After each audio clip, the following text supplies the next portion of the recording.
Hello குட்டீஸ், welcome to மேஜி magical land.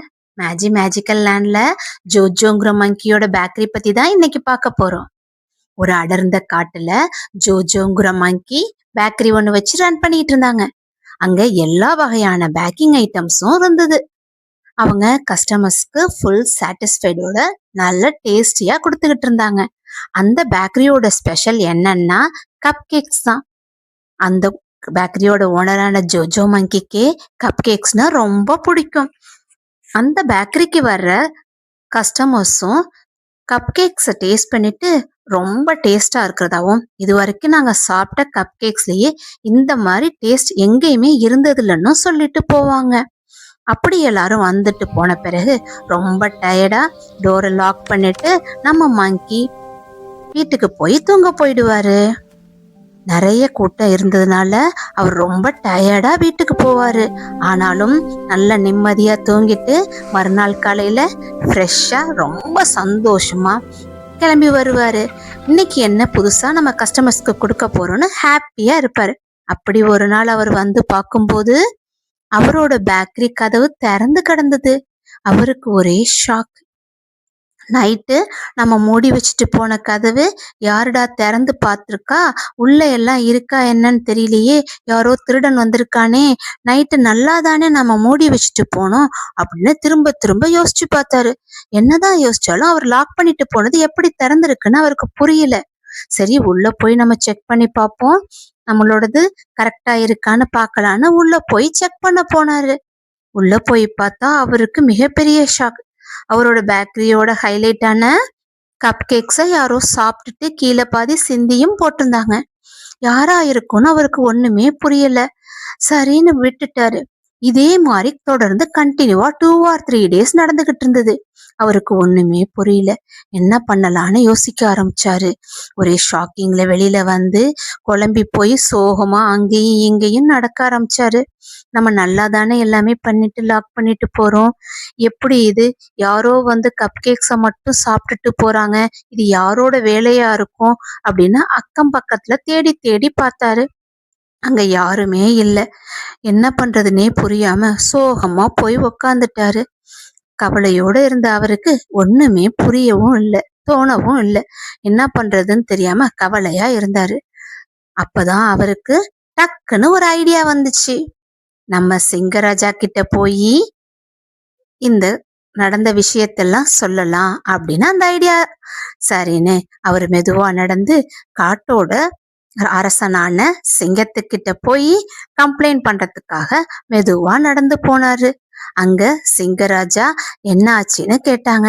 Raja Raja, daily night நான் பூட்டிட்டு போறேன் என் பேக்கரியில யாரோ வந்து கப் கேக்ஸ் எல்லாம் திருடி சாப்பிட்டுட்டு போயிடுறாங்க.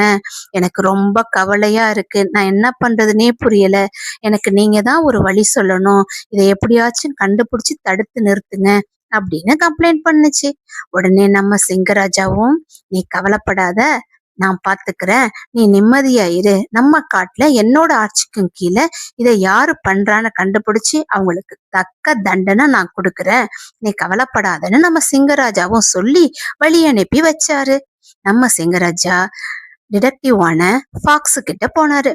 இப்படி ஒரு விஷயம் நடந்திருக்கு என்னோட ஆட்சியில, நீங்க தான் இதை கண்டுபிடிச்சு தரணும்னு சொன்னாரு. நம்ம ஃபாக்ஸும், நீங்க கவலைப்படாதீங்க ராஜா, இது என்னோட கடமை, நானே இதை கண்டுபிடிச்சி உங்களுக்கு சொல்றேன் அப்படின்னு சொல்லிட்டு நம்ம ஃபாக்ஸ் அண்ணா தன்னோட வேலையை ஸ்டார்ட் பண்றதுக்கு போயிட்டாரு.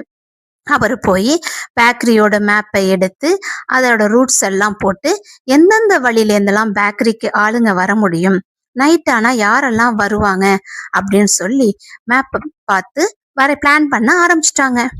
திருடனை எப்படியாவது கண்டுபிடிச்சே ஆகணும் அப்படிங்கிற முயற்சியில அவரு ராத்திரி பகலா தூங்காம விடிய விடிய உட்காந்து பார்த்துக்கிட்டே இருந்தாரு. பேக்கரிய கண்காணிக்கிறது மட்டுமே அவரோட வேலையா இருந்தது. ஆனா சுத்தியும் முத்தி பார்க்கும்போது யாருமே அங்க இல்ல. எல்லா இடத்துலயும் அமைதிதான் இருந்தது. அப்ப யாருதான் இந்த வேலையை பாப்பா, அவருக்கு ஒண்ணுமே புரியல. அவர் ரொம்ப தீவிரமா கண்காணிச்சா 2 or 3 days யாருமே அந்த பக்கம் வரவே இல்லை. அப்போ யாரும் வெளியில இருந்து வரல, உள்ளுக்குள்ளேயேதான் யாரோ இருக்காங்க அப்படின்னு அவருக்கு ஒரு டவுட் வந்தது. உள்ளுக்குள்ள சத்தமும் கேட்டுச்சு. ஜன்னல் வழியா போய் எட்டி பார்த்தா நம்ம ஜோஜோ மங்கி தான் தூக்கத்துல நடக்கிற வியாதியில அவர் கண்ணை மூடி தூங்கிக்கிட்டே கப் கேக்ஸ் எடுத்து பாதி சாப்பிட்டு கீழே போட்டு நடந்து போயிட்டு இருக்காரு. நம்ம ஃபாக்ஸ் சத்தம் போட்டது கூட நம்ம மங்கிக்கு தெரியல. அடுத்த நாள் காலையில நான் திருடனை காட்டுறேன் பாருன்னு கண்ணாடியை எடுத்து மங்கி முன்னாடி நம்ம ஃபாக்ஸ் காட்டுனுச்சு. கேஸ் க்ளோஸ் ஆயிடுச்சு, வா நான் உன்னை சிங்கராஜா கிட்ட போய் அழைச்சிட்டு போய் காட்டுறேன் அப்படின்னு தன்னோட தவற உணர்ந்த மங்கி என்ன பண்றதுன்னு தெரியாம ரொம்ப ஃபீல் பண்ணுச்சு. அதுக்குள்ள இந்த நியூஸ் எங்க பார்த்தாலும் பரவிடுச்சு காடு ஃபுல்லா. காட்டுல உள்ள மத்த மிருகங்கள் எல்லாமே நைட்டு நீ கேக்கெல்லாம் எடுத்து பத்திரப்படுத்து கப் கேக்ஸ அப்படின்னு சொல்லி கிண்டல் பண்ண ஆரம்பிச்சுதுங்க.